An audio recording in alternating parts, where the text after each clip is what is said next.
There are moments in life when silence screams louder than words, when a room full of polished tiles, chrome handles, and well-rehearsed sales pitches can say everything it needs to say, simply by saying nothing at all. Nellie James knew this kind of silence. It wasn't the serene quiet of a spring afternoon in Brooklyn, nor the peaceful hush that settles when you're about to do something beautiful for someone you love. No. This was the silence that followed you through doors you were never really meant to walk through. The kind that took one look at your skin, your age, your shoes, and decided your worth before you said a word. Nellie had dressed with the calm confidence of a woman who had raised children on a modest teacher's salary, buried her pride more times than she could count, and still walked tall. Her pantsuit was tailored, but not loud, her bag worn but clean. She had spent the last 2 weeks poring over specs and color trims, researching lease terms and dealer markups, all for one thing, a car. Not for herself, but for her daughter, Letitia, New York's Attorney General, public servant, warrior in pearls, the woman who had sacrificed comfort for justice, security for truth. Nellie had decided, after much prayer and 2 well-hidden envelopes of saved-up checks, to surprise her daughter with something nice, something she'd never buy for herself. A decent, reliable car with safety tech and heated seats, maybe even a panoramic sunroof if she negotiated well. She stepped into the dealership just past noon. Not a Ferrari showroom. This was mid-tier, mid-range, middle America. Chrome signs, floor-to-ceiling windows, and a fleet of sedans lined up like obedient soldiers under LED spotlights. The air inside was artificially cool, scented faintly with new plastic and sales ambition. 3 salesmen roamed the floor. They looked up, then looked away. No one approached. Nellie moved with care, running her fingers along the curve of an SUV's hood, her eyes scanning tags and spec sheets. 15 minutes. Nothing. She could have been invisible, or worse, an inconvenience. Finally, she approached a salesman finishing a handshake with a suited couple. "Excuse me," she began, steady but warm. "I'd like to talk about the LSX 300. I've done my research. I'm interested in the premium trim with navigation and the winter package." The salesman, badge reading Thomas, raised an eyebrow. Barely. His smile was the kind that corporate trainers teach. Show teeth, not sincerity. "Of course, ma'am," he said slowly. "Though perhaps you'd be more comfortable starting with one of our certified pre-owned selections. Something more reasonable." Nellie gave a soft chuckle, the kind that didn't quite reach her eyes. "Actually, I'm prepared to pay in full today. Just need to confirm your in-stock colors and final pricing." Thomas blinked, visibly thrown. He glanced sideways at another salesman who didn't bother to hide his smirk. "Well then," he said, tone thickening like spoiled syrup. "Before we get into specifics, might I ask, are you familiar with the fuel efficiency trade-offs of the premium trim? Some buyers find the standard configuration more approachable." "I'm aware," Nellie replied crisply. "I've read the EPA data, and the winter package affects range by about 3%. It's acceptable." That was the moment the manager appeared, as if conjured by some invisible bell. His badge, gold-plated and unnecessarily large, proclaimed Keller. His suit was crisp, his tone smoother than his hairline. "Is there a problem here, Thomas?" "The lady is interested in the LSX 300, Thomas offered, casually shifting the weight of responsibility. Keller's eyes performed a quiet audit. Purse, shoes, hands, wedding band. "Ma'am," he said, polite on the surface, "we're actually about to close for a private event. Might I suggest making an appointment next time? Nellie looked at the large clock by the reception desk. Your website says you close at 6. It's 2:15. A last-minute corporate function, Keller replied without flinching. Unfortunate timing. We apologize. She heard it before she saw it. A security guard, quietly drifting into place like a stagehand preparing for an exit scene.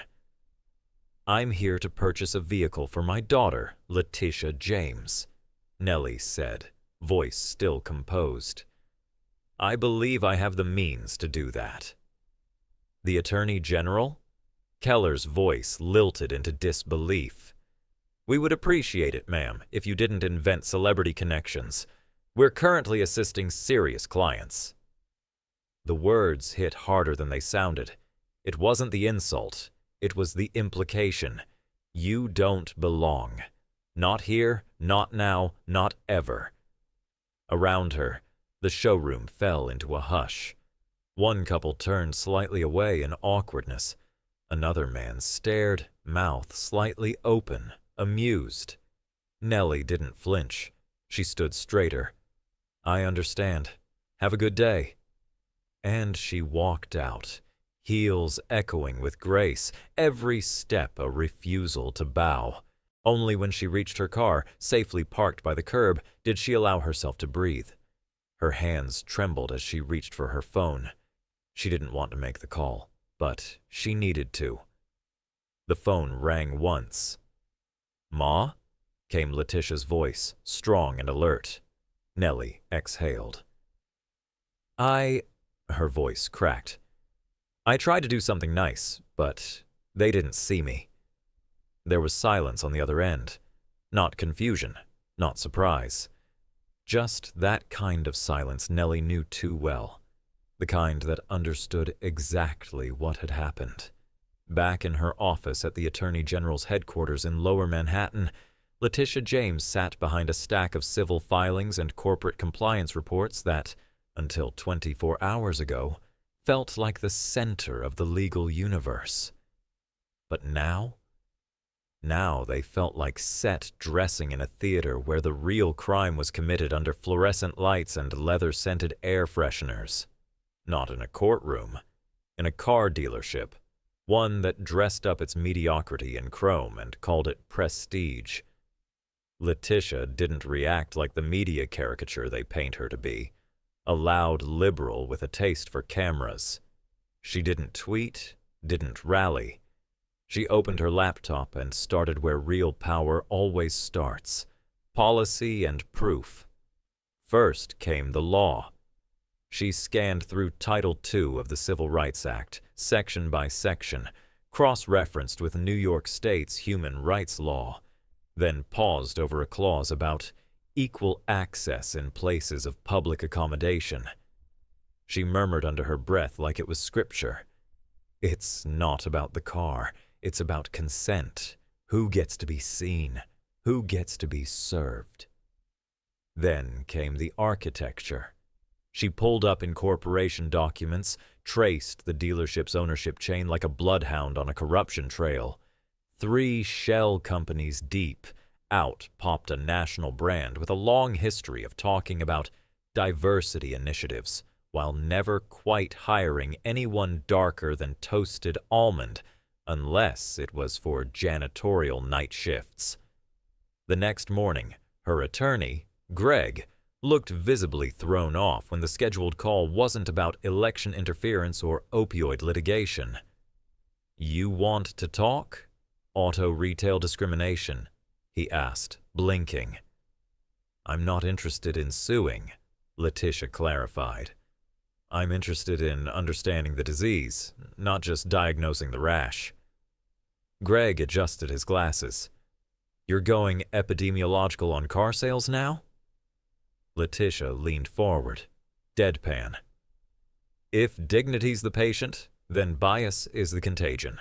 And this country's full of asymptomatic carriers in tailored suits.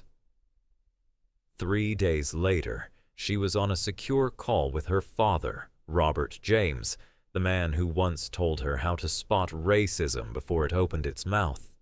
He appeared on screen in his worn cardigan, sipping from a mug that said, "World's Most Tired Grandpa."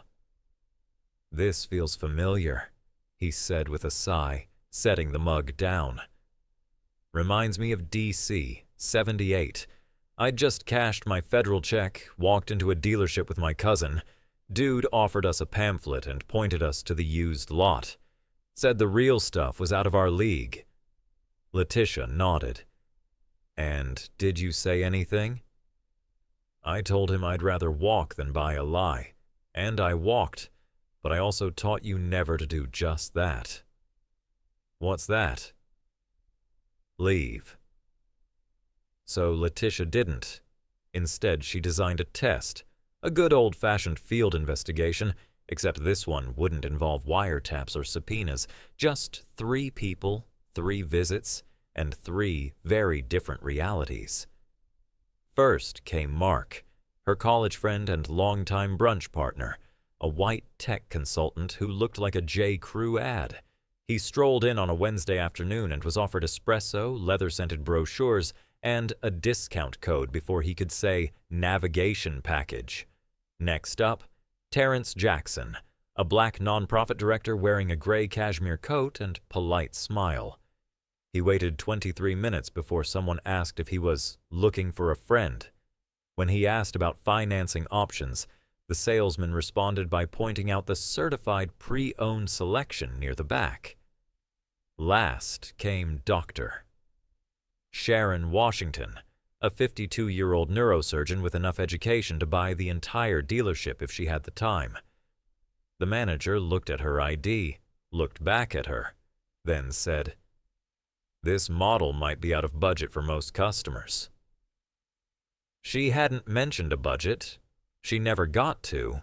The results weren't shocking.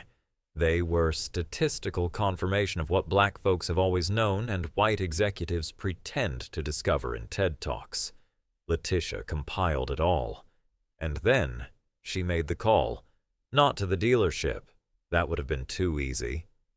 She went straight to the regional vice president of the auto group, a man who probably owned 3 boats and couldn't name a single black woman who wasn't Oprah. "Good morning. This is Letitia James, Attorney General of the State of New York." A pause. Then the sound of several careers trembling over Wi-Fi. "I'd like to speak with your team about an incident involving one of your showrooms and my mother." The call escalated like a fire alarm in a fireworks factory. Within minutes, she was on with 3 senior executives, each one tripping over the next to offer solutions wrapped in silk apologies. "We'd like to offer your family VIP service," one croaked. "And of course, a personal discount on any model you'd like." Letitia didn't raise her voice. She just let the silence sit long enough for the discomfort to marinate. Then, "I'm not interested in courtesy. I'm interested in accountability. This isn't about image repair. It's about industry rehab." Click. Later that night, she returned to her desk where a documentary about corporate accountability was still paused at the frame showing the words, "Empty, branding is the new malpractice." She didn't need the documentary anymore. She'd lived it. Letitia grabbed a legal pad and wrote across the top in all caps, "Dignity in Retail Spaces. Pilot Initiative." She didn't just want a seat at the table. She was drafting blueprints to burn the whole table down and rebuild it with fair lumber. Within 48 hours, her office pulsed like a war room. Civil rights attorneys, behavioral psychologists, DEI consultants, data analysts. The whiteboard that once tracked litigation timelines now read, "Respect in every transaction." "This isn't about one bad apple," she told the room. "This is about a poisoned orchard, and we're done pretending that customer service starts at skin tone." She demanded metrics. She wanted compliance thresholds, secret shopper audits, third-party oversight. She rejected fluffy mission statements and politely shoved aside every euphemism. When one consultant suggested calling the initiative Inclusive Excellence, Letitia replied flatly, "I'm not building a brand. I'm fixing a breach." Then came the calls with brand partners. One of the largest retail banks balked at being publicly tied to an activist policy. Another VP suggested she tone down the language to avoid making affluent clients uncomfortable. Letitia didn't blink. Basic respect isn't radical. It's overdue. If your comfort relies on someone else's humiliation, then I'd argue you're already obsolete. That was the day the power dynamic shifted. And as the initiative took form, frameworks, protocols, measurable reform, a quiet question lingered over the team like incense in a cathedral. If this could happen to the mother of the Attorney General, what does that say about everyone else? Letitia had her answer, but the real reckoning, that was still to come. "We appreciate your passion, Ms. James," the senior VP of a well-moisturized car brand muttered, his smile tight like a showroom lease agreement. "But political involvement can be delicate.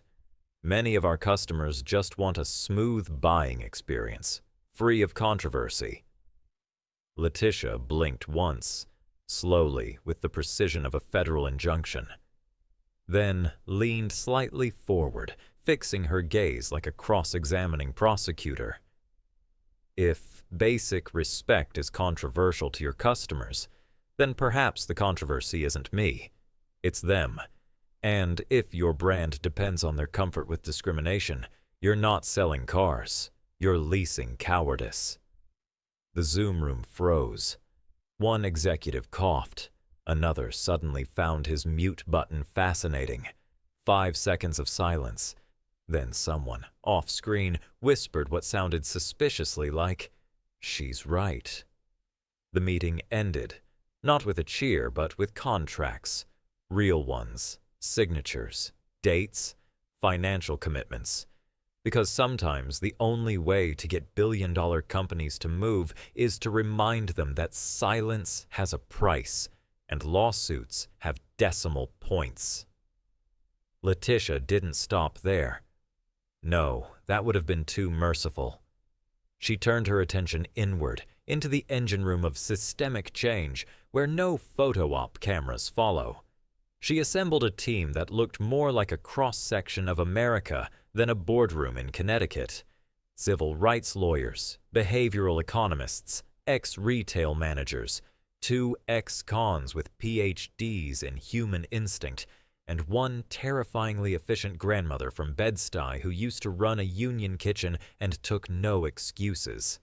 Together, they crafted a training system with teeth. Not the gummy feel-good workshops most companies love, but a curriculum designed to leave bruises where bias used to hide. Letitia read every module, twice. At 2 a.m., glasses slipping down her nose, she scribbled corrections in red ink like a high school English teacher possessed by Thurgood Marshall. "This microaggression section," she muttered, "is too polite. People don't change because you whisper at them. Make them squirm. Make them see." And they did. They built real scenarios from actual customer experiences. Yes, including Nellie's. They exposed the coded language. "Are you sure this is in your budget? We have a more practical option in the back. Do you want to wait for your husband?" All delivered with the fake warmth of a lukewarm latte. But even Letitia, armored in decades of courtroom grit, had her moments of doubt. One came during a quiet dinner at her parents' apartment in Queens. Robert, with his usual tact, was dissecting the Knicks' salary cap strategy, while Nellie stirred her collard greens. Letitia, unusually quiet, poked at her plate. "I keep thinking," she said finally, "maybe I should have called for firings. Public boycotts, named and shamed, People expect retribution. Robert raised an eyebrow. What do you expect? I expect reform, she replied. But sometimes it feels like reform is the longer road to nowhere. Nellie wiped her hands and sat. Baby, you taught me something this week, that there's a difference between making noise and making change. You're not burning bridges, you're building highways. That moment, small, domestic, unglamorous, was the final hinge on which the movement swung. The next day, the phone rang in Letitia's office. It was the owner of the dealership chain, voice tight, slick with panic. Attorney General James, please, I believe there's been a misunderstanding. We value inclusion deeply. This incident doesn't reflect our standards. I agree, Letitia replied coolly. And that's why I'm offering your company the opportunity to set new standards, publicly. She wasn't bluffing. She wasn't negotiating. She was giving them a life raft in the flood they'd stirred. Weeks passed. The program took shape. A nationwide framework with mandatory anti-bias training, anonymous feedback systems, mystery shopper testing, and regular audits by independent third parties. No fluff, no empty slogans, just structures built to outlast the performative rage cycle of social media. But the real test came under lights, on stage, at a packed policy conference in Midtown Manhattan, the same city where Nellie had once been dismissed for shopping in the wrong zip code. Letitia stood at the podium in a navy suit sharper than most legal briefs. Behind her, a screen reading, "Respect in every transaction." No italics, no serif fonts, just cold, hard lettering, like a court order etched in PowerPoint. 6 months ago, she began, my mother walked into a dealership to buy me a car. She walked out feeling invisible, not because of lack of money or knowledge or grace, but because someone decided her dignity had a price tag. She paused. The room held its breath. Today, I'm not offering promises. I'm presenting proof. Slide, charts, data, tangibles. 213 dealerships implementing the full protocol. 47% reduction in discriminatory complaint volume. 31% increase in customer diversity. And yes, an increase in sales retention, because apparently treating people like human beings is good business. Who knew? She moved to the final slide. True reform doesn't happen in press releases. It happens when no one's filming, when a grandmother walks into a showroom and walks out with a car and her dignity intact. A rustle, then a slow, rolling wave of applause. And then, because life writes irony better than fiction, the next speaker took the stage. It was the CEO of the same auto group that had once dismissed Nellie James with the grace of a parking ticket. He cleared his throat, looking slightly more human than executives are allowed to be. We were wrong, he said plainly, and this program showed us not just how to apologize, but how to rebuild. We're proud to be a case study, not in failure, but in learning. Then, in the twist no one saw coming, the former manager of the offending dealership walked up next. Yes, the same man who once waved Nellie toward the exit like she was asking for directions to the restroom. After mandatory training, peer interviews, and a serious lesson in humility, he now led unconscious bias workshops for the entire chain.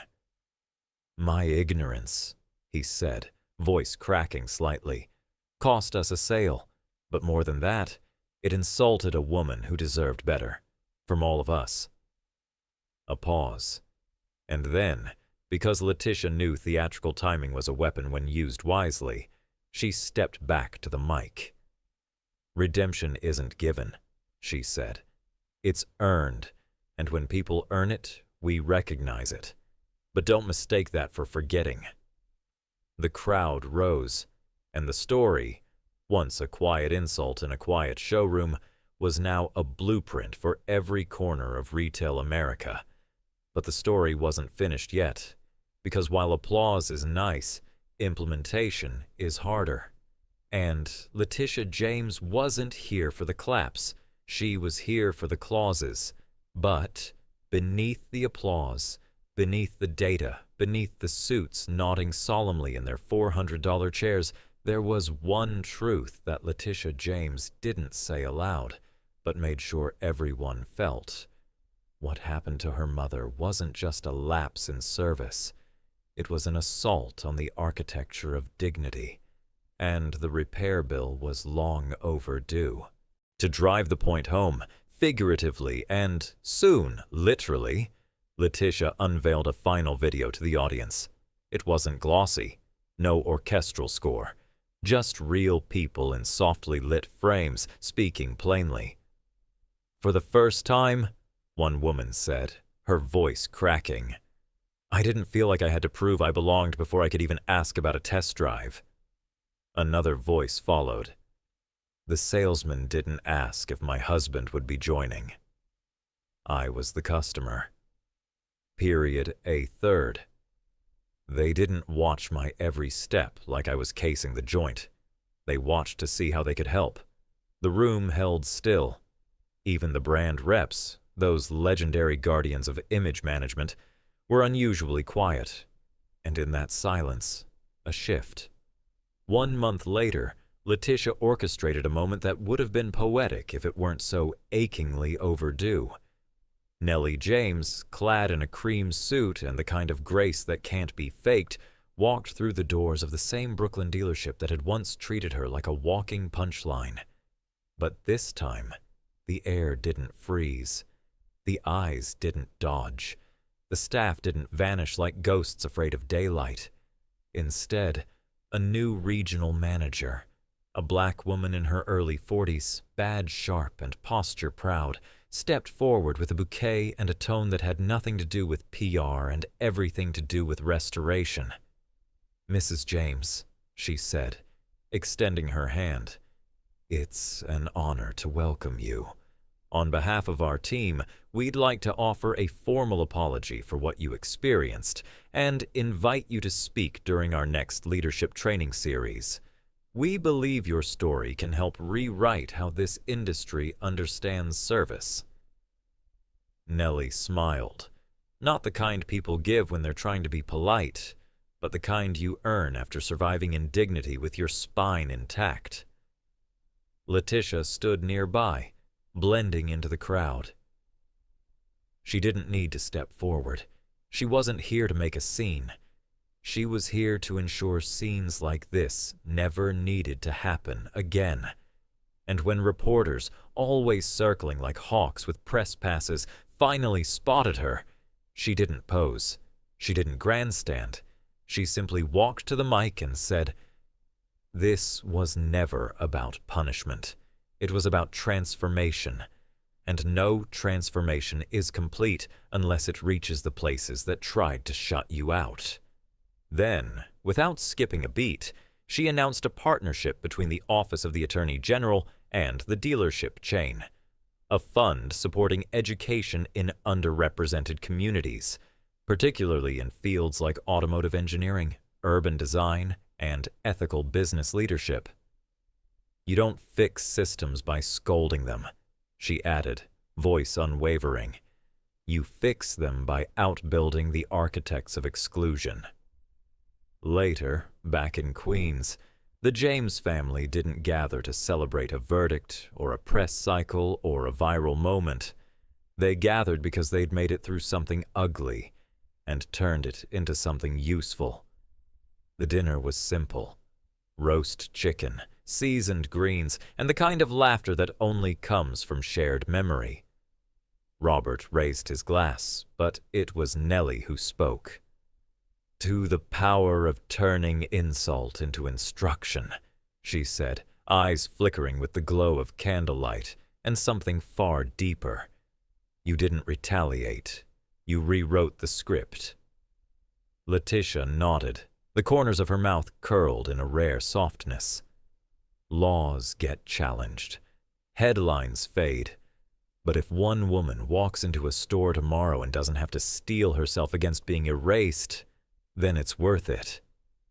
Just then, her phone buzzed on the counter. A flood of notifications. Major retailers requesting consultations. A national banking chain seeking guidance on inclusive customer practices. 2 state legislators proposing a bill inspired by the respect in every transaction framework. Letitia silenced the device with one smooth motion. Not out of apathy, but priority. Her focus right now was on the dinner table, on her parents, on the generational math of progress. The true victory wasn't in the statistics. It was in the absence of humiliation, now multiplied across cities, across zip codes, across lives she would never meet. Because change didn't always announce itself with confetti or ticker tape. Sometimes it arrived quietly, like a woman in her 70s finally walking into a dealership and being seen. And that, Letitia James thought as she looked at her mother, was a win that wouldn't fit in any trophy case.